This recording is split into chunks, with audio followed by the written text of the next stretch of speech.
আজকে আমি অনেক কিছুই রান্না করলাম। এখন রান্না করব পোলাও। চুলায় একটা পাতিল বসিয়ে দিয়েছি, তেল দিয়ে দিছি।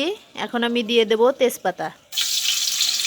দিয়ে দিলাম 2টা তেজপাতা, 3টা দারচিনি, 4টে সাদা এলাচ।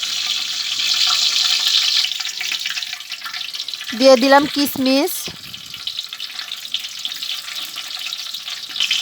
এখন দিয়ে দেব পেঁয়াজ কুচি।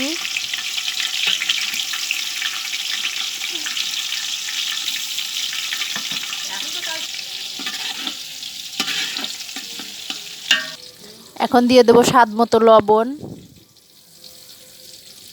পেঁয়াজটা আমি লাল লাল করে ভেজে নেব। এখন দিয়ে দেব আদা রসুন বাটা।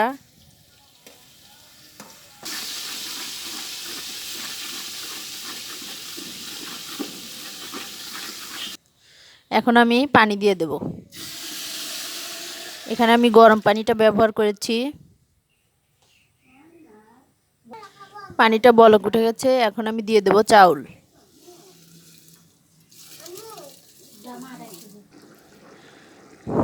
এখন আমি দিয়ে দেব 1/2 চামচ চিনি।